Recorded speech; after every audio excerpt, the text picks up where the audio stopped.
How are animals that eat only one kind of food not horribly malnourished? Do they need a narrower set of nutrients than humans?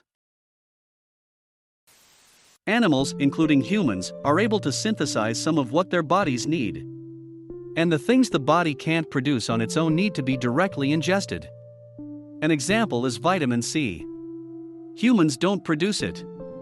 So we need to eat it to avoid nasty things like scurvy. Cats and dogs need it. But their bodies can self-produce the needed amount. So they don't need to consume any from food. To be fair, I don't know much beyond that. But I guess that animals that subsist on very narrow diets probably have a combination of relatively minimal nutritional needs, in terms of mineral/vitamin diversity, and the ability to synthesize whatever different things they do need. Generally, carnivores have lost the ability to produce lots of the vitamins their body needs because they eat animals that produce that vitamin for them. Fun fact, a lot of larger carnivores that take down big more than a mouthful prey go for the digestive and inner systems first: intestines, stomach, organs, and so forth. Partly for this reason. Not only are those parts often softer and easy to access and eat quickly once you open the abdominal cavity, but they're usually the part of the prey animal that are richest in vitamins and minerals. Different animals are able to digest different things and have different nutritional requirements. Example is dogs and cats. You can't give a cat just dog food because it lacks an amino acid that dogs produce on their own but cats need through their diet. But you can't give a dog just cat food because it's too high protein.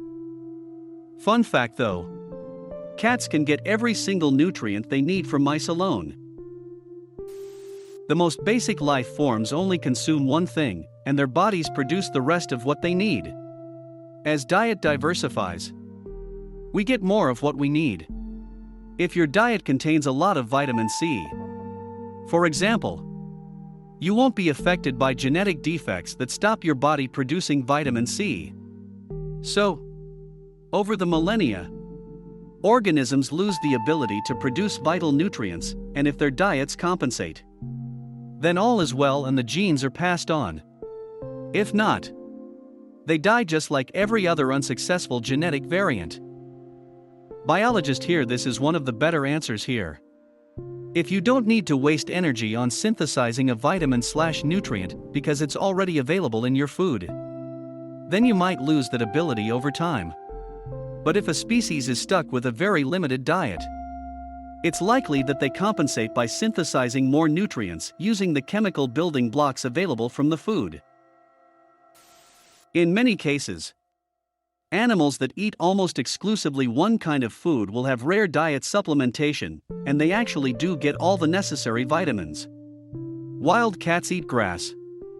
Even though they are carnivores, there's lots of videos of horses/deer eating mice and birds that get too close. Even though they are herbivores. Or goats and other animals traveling far distances to get salt intake. House pets will eat flies or bugs that they encounter around the house, just for a relatable example. They may not do it very often, and it is a negligible part of their calorie intake. And have adapted to conserve and more aggressively absorb the rarer nutrients in their diets. Common nutrients less so, like vitamin C, which some animals produce themselves. But our diet expects it, and we get scurvy without it. Also, carnivores will sometimes eat the contents of their prey's stomach, giving them access to other nutrients. It's nature. If you eat the thing no one else wants, then you can eat as much as you want. For example, pandas and koalas. They eat food nothing else eats. But it isn't very nutritious. So they have to always be eating, which is fairly common for plant eaters. And they do have health problems. It makes it hard to have babies for pandas. And unhealthy things in koalas relating to similar organs. There is growing evidence that pandas are adapted for a wider variety of foods, including meat. But that all of their preferred food sources are extinct except one. A lot of vegetarian animals are opportunistic carnivores. I think most people don't realize just how high our standards are now. We, by and large, expect a safety level that is far beyond what is simply needed to stay mostly healthy. Humans can do a lot of things considered unsafe, like eating raw meat, or consuming certain chemicals, etc., and life a long, healthy life. However, with the law of large numbers, we can consider it very unsafe. For example, take something based on eating a meal. It could have a very low chance of actually getting you sick. Let's say only 1 in a million meals eaten produces an ugly, fatal reaction. If you eat 3 meals a day, 365/year, and do it for 100 years, that is only 110,000 meals over your life. You can do that activity every day and still pretty likely never hit the reaction. The US population is 330 million. If everyone did that, then you'd be looking at 1,000 preventable deaths a day. There have been humans who have only eaten one type of food and been seemingly healthy. Hell, there was the one guy who lost a ton of weight by not eating for over a year. Doesn't mean it is good advice for the population at large, or that you'd be advised to take whatever risks are involved. Most people would consider a 1 in 10 chance of getting severe nutritional deficiencies unacceptable, even though that means 9 in 10 people don't have problems. TLDR, we live in an era of high standards. Humans are actually kind of rare among mammals in how few nutrients we can self-synthesize. Vitamin C is the one I'm most aware of.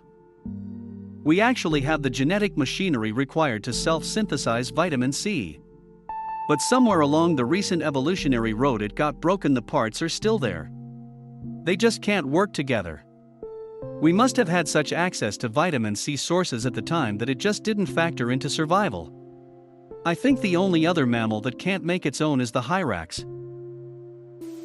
There's a bit of a catch-22 where the requirement for some vitamins and minerals is higher if you consume certain foods. Many animals also have digestive systems designed to draw more nutrition out. Think of a cow's 4 stomachs. Not literally 4 stomachs, a lot of nutrient-dense food is indigestible to humans, like the whole grain of rice, for example.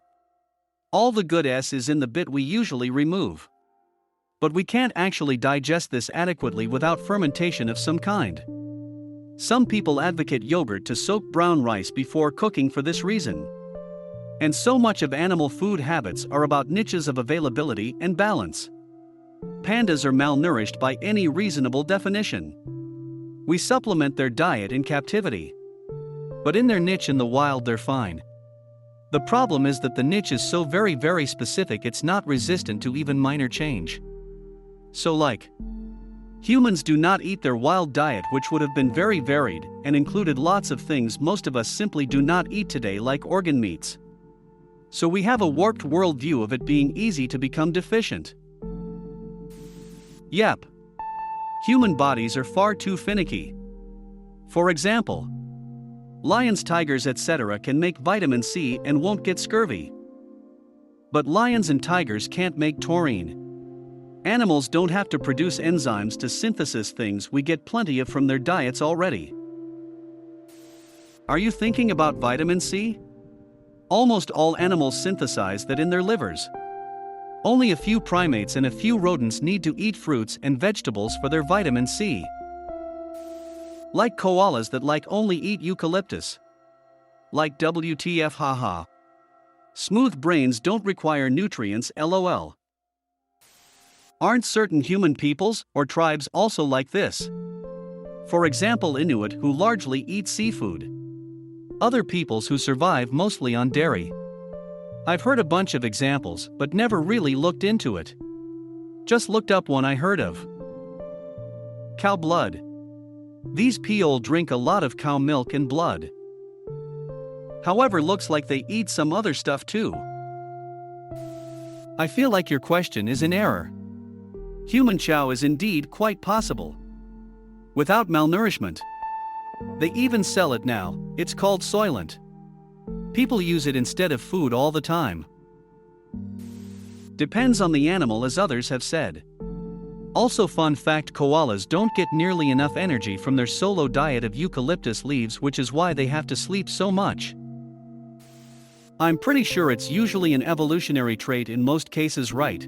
As an example, there's a specific breed of sheep that only eat seaweed. They're indigenous to the Orkney Isles.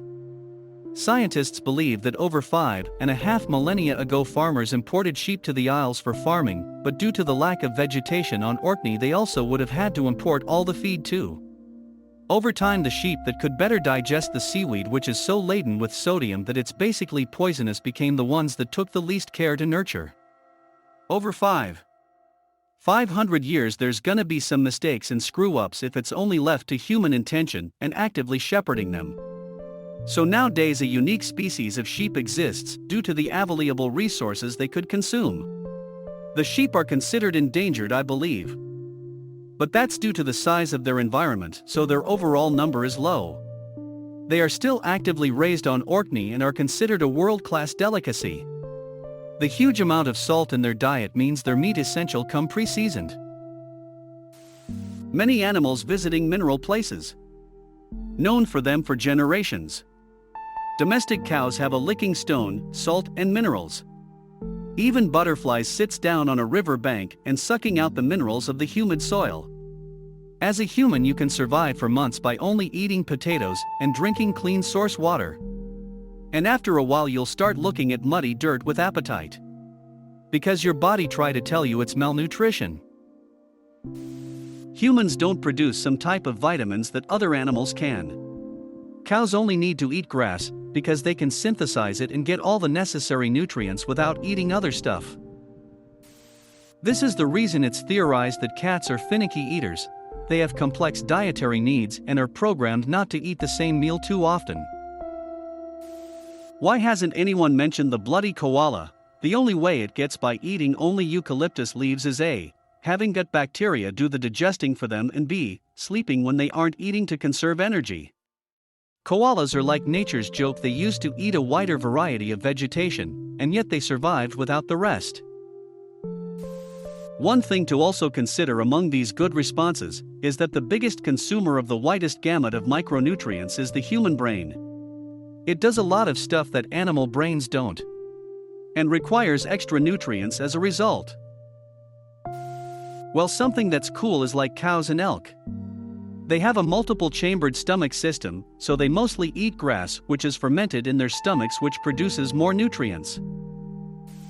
To make it very simple, animals don't have a refined palate as humans do. Therefore they are able to eat the same food without complaining.